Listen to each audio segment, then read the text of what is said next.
Hey, welcome back to my channel, and if you're new here, then welcome. My name is Maddie, and today I'll be doing part 1 of my March wrap-up.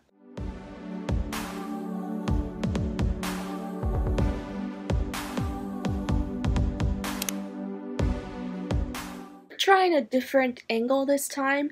I feel like the lighting is better at this angle, because when I'm facing this way, in front of my bookshelf, I've noticed that one side of my face is like in a shadow and it just bothers me, so we're gonna try this, and I think this is a little better so far, so I might stick to this angle, even though I like being in front of my bookshelf better, but I mean, you can still see it, so it's not that big of a deal. So, I read 29 books in March, which seems like a lot. However, I read a lot of short stories, or I listened to a lot of short stories, which I'll get to in this wrap-up, but it's not really that impressive because a lot of the books that I read or listened to were really short, so like 30 pages long, so it's not that impressive, but still I'm really happy about that. I definitely read a lot this month. Because I read a lot and I don't want my March wrap-up to be too long, I decided it would be best if we broke up this wrap-up into 2 parts, so my whole wrap-up isn't like an hour long. I think it'd be best to just break them up. So, I'm going to do part 1 today, and I'm going to talk about the first 10 books I read in March. So with that said, let's just get into the books that I read this month. First, let's get into my DNFs. I only DNF'd 1 book this month, and that was Their Second Chance by Kate Robert. Now, this is one of the audiobooks that I listened to this month, and I listened to a bunch of audiobooks that were from the Read Me Romance podcast, which is a podcast that has free romance audiobooks. It is really cool, and I've been listening to a lot of the audiobooks from that podcast this month. So that's where a lot of the books that I read this month came from or listened to.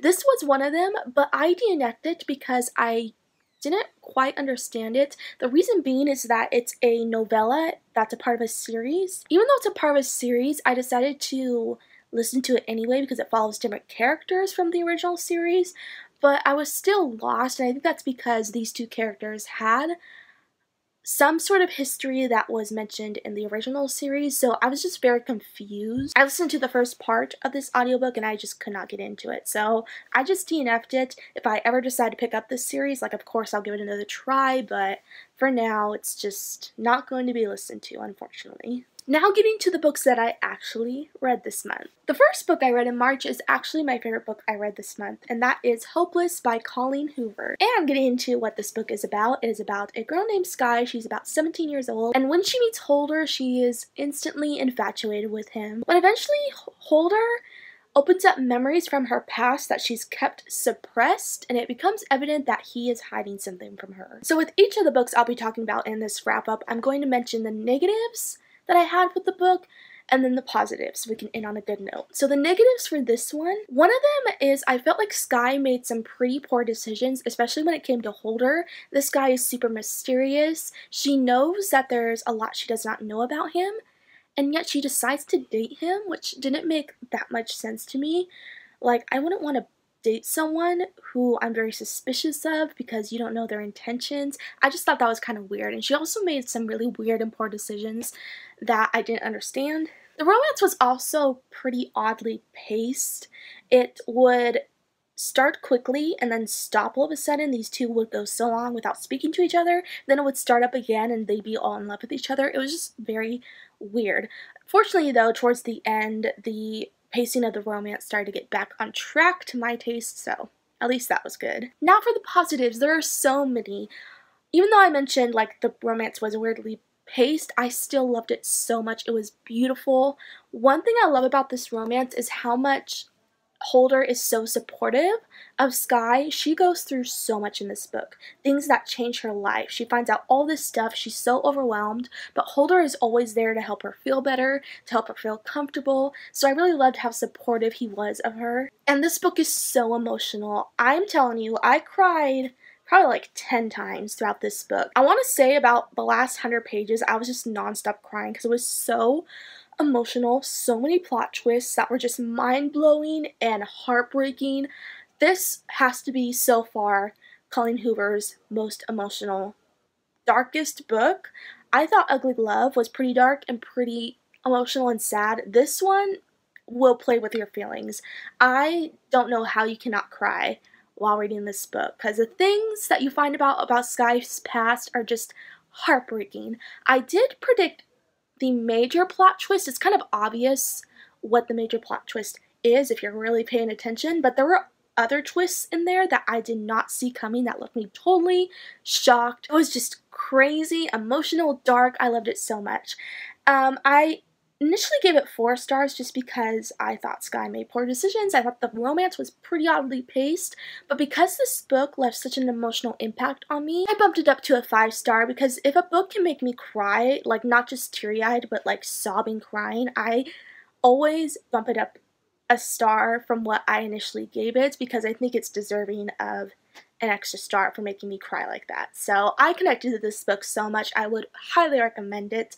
Just have a box of tissues ready, because I guarantee you it's a tearjerker. Next book I read was a reread, and that is Obsidian by Jennifer L. Armentrout. I reread this book to refresh my memory on it because I was going to review it, and I just finished my review. It is now posted, so if you want to check that out, then you can, and I'll leave that in the cards and in the description box if you want to.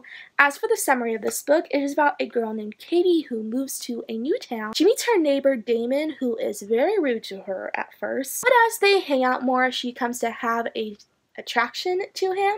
But what she doesn't know is that her next door neighbors are aliens. I've talked about this book and this series so many times because I love it so much. I really love the unique concept of it. I've never read a book that has aliens in it. This is the very first one and still the only one about aliens that I've read, and I loved reading about aliens in our real world, aliens that go to high school and just seem like normal people. It was just so cool. And I love the romance. This book has the best hate to love romance I have ever read. It is just so good. Love the tension between these two, and I love how they come together. So I would still highly recommend it if you have not read it yet. I gave it 5 out of 5 stars. Then I read the next book in the Black Dagger Brotherhood series, which is Lover Eternal. I definitely wanted to read a book from this series this month. I want to read at least one book from this series each month because this is a long series that I need to catch up on. If you don't know what this series is about, it is about a world where vampires exist, and the vampire race is being hunted down by these former humans called Lessers. So each book in this series follows each member of the Black Dagger Brotherhood, and this brotherhood is responsible for protecting the vampire race from the Lessers and keeping them safe. So this book follows Rage, who is a playboy, but he falls in love with a human who he wants to be with permanently. So what I didn't like about this book, there were a few things. One thing is that I felt like the love interest, who was Mary, the girl that Rage falls in love with, she was compelling, but one thing that I didn't like about her is she had such a lack of self-confidence. She does have cancer, and that really affects her self-confidence. But what I didn't like is how every character thought she was so pretty, and yet all the time she would be like, I'm so plain, I'm so boring, how can anyone like me? All of the time, to where it got annoying.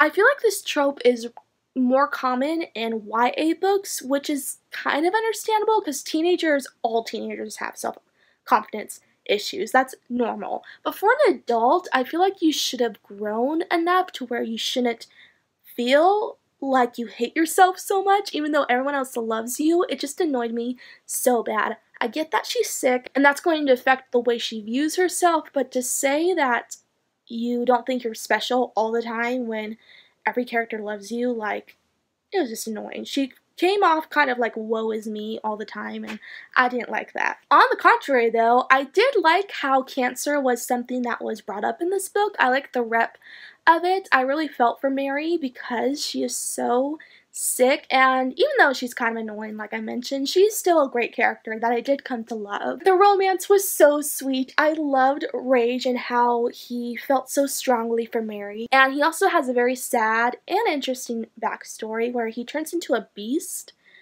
whenever he gets mad. It's pretty scary, and after he turns into a beast, he is very sick afterwards, so it's very hard on him. So I really felt for him throughout this book, and I love learning more about him because he was definitely a character that I found interesting in the first book. Cannot wait to read more books from this series. I will for sure be picking up the next book in April, and I cannot wait to pick it up because I'm really excited for it. And I gave Lover Eternal 4 out of 5 stars. Next, I reread another book, which is also another Jennifer L. Armentrout book, and that is Tempting the Best Man. This one follows a young woman named Madison, who is named after me, which makes me happy. And she is going to her brother's wedding this coming weekend. She's dreading it because her crush, who is Chase, is going to be there, and they kind of had a falling out. They end up getting stuck in a room together. They have to stay in the same hotel room together, and that causes a lot of tension because they're not getting along at the moment, but also forces them to face their feelings for each other and confess their feelings, and some steamy romance stuff goes on from there. The negative is something that really affected my rating of this book, because this book has my most hated trope of all time, which is miscommunications. I hate it. I hate when two characters will not talk to each other. If they talk to each other, it'll solve their problems, but they don't for whatever reason. It just infuriates me so much. So I had to knock down a star because of that. I hate that trope so much. It doesn't make sense. It's annoying. Like, just talk to each other. I did like how steamy this book was. This is Jennifer's first attempt at a steamy adult romance book, erotica genre, that kind of stuff. So I think she did a really good job for her first attempt at it.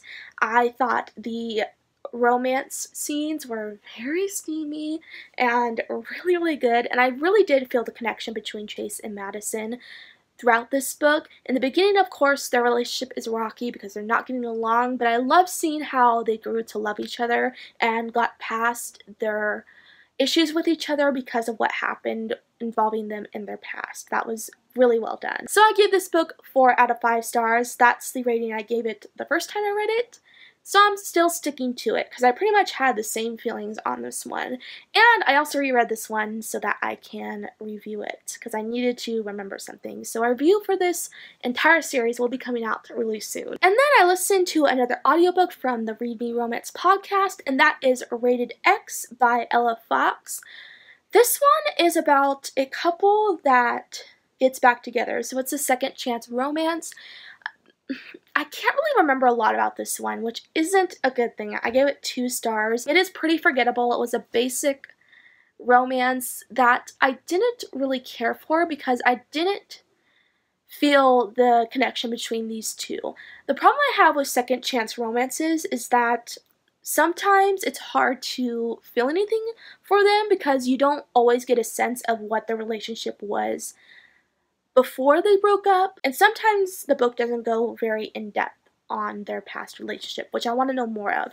This one just didn't work as a short story. I think if it had been longer and had gone into more detail of how their relationship was in the past, I would have cared about it a lot more, but no, it just did not work for me, and really, honestly, I can't remember a lot about it, which isn't a good thing. Then I picked up another manga series that I am rereading, and that is Fruits Basket by Natsuki Takiya. I've been really enjoying rereading this series. I've read volumes 1 through 6. So I'm speaking for the first 6 volumes, but mainly I'm just gonna mention the first one.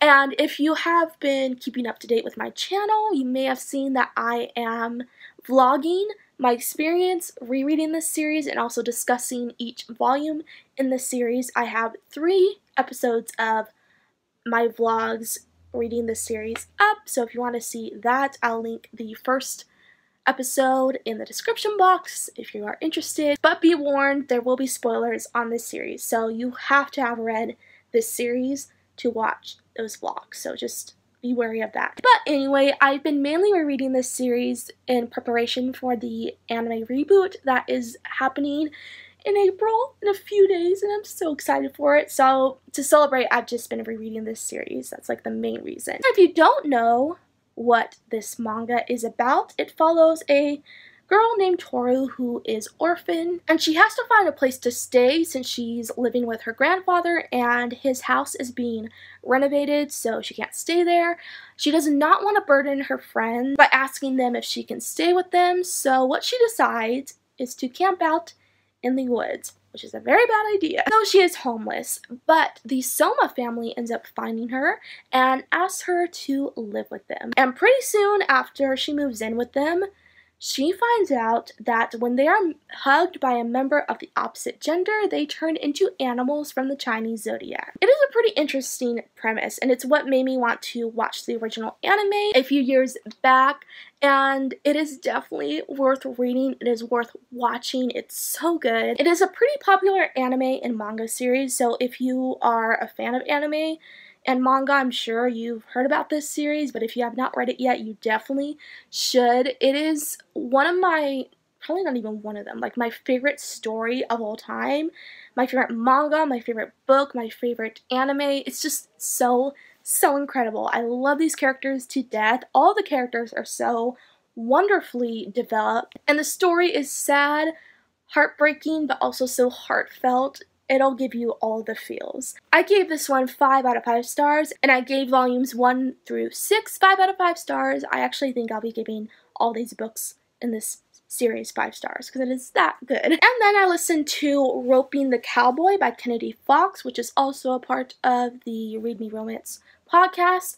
This one is the first 1 star I gave from that podcast. It's about these 2 characters who basically just hate each other for no reason, and then they fall in love.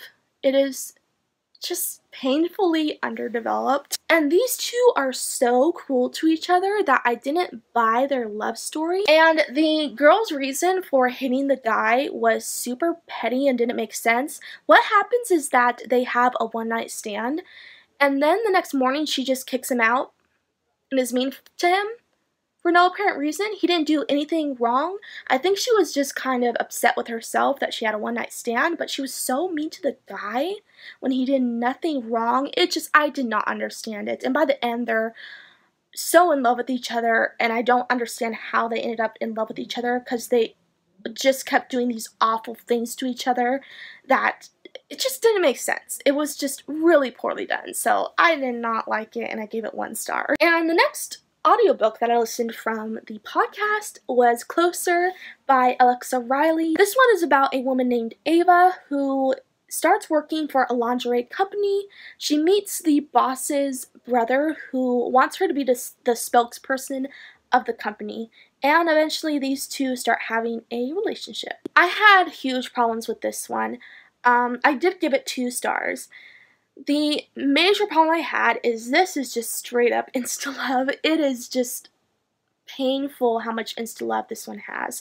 These 2 don't have any build-up to their love story. It's just they're in love with each other right away, which I don't like insta-love. And I'm pretty sure no one likes insta-love. So if you don't like insta-love, you probably will not like this one because it is so cliche with insta-love. And the only positive thing I have to say about it is that the main character is plus size. That's a huge part of this book, is that she is a bigger woman, which I appreciate. I always appreciate plus size characters, especially main characters in books, because I myself am plus size. So I like how that was included, but the insta-love ruined the book for me, so that was disappointing. And I also listened to Renaissance Man by Tessa Bailey, which this one I really like. It's about this guy named Kyle who is at a Renaissance fair when he meets Cameron, and she is the prize for the winner of the joust at the fair.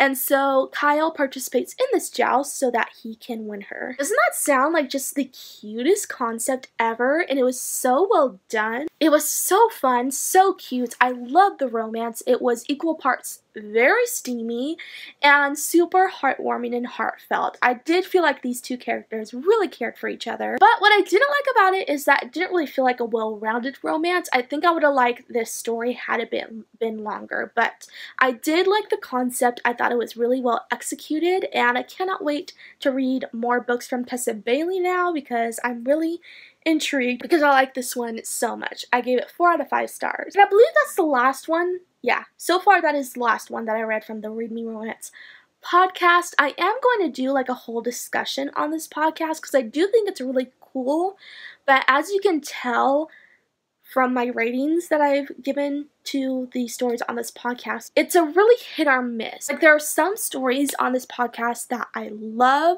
so much and some that I really hate. So I just have a lot of mixed feelings with it. But overall, it is really good. I would highly recommend it. And I will leave a link to the podcast in the description box if you are a fan of romance and sexy romance, erotica.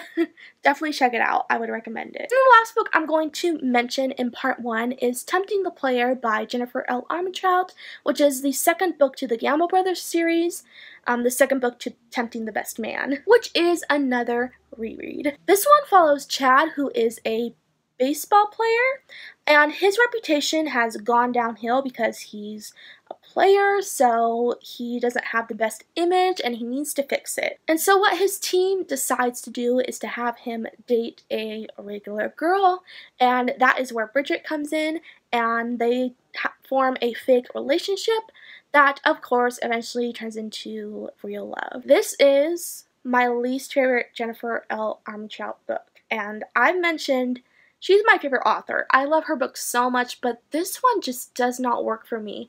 Initially, the first time I read this book, I gave it 3 out of 5 stars. The second time I read it, I gave it 2 out of 5 stars. I liked it even less the second time around. It's so messy and all over the place. It starts off good. Like, the first 25% of this book I really liked. It starts off with them having a one-night stand, so there's a lot of tension there, and they have good chemistry right off the bat, but the middle and end of this book just drags painfully. There's so much talk of these two getting together, so much of the planning of how this relationship is going to work, how long it's going to be, goes on for so long. I'm like, just get to the point where they start dating. Stop talking about it. So it just dragged in that way. And I felt the chemistry between these two from the start, but then for the rest of the book, I didn't feel it at all. I felt like their romance was really forced. And definitely toward the ending of this book, I really didn't like. Something happens between them where I just didn't buy it, didn't buy their, like, happily ever after. It does not work for me.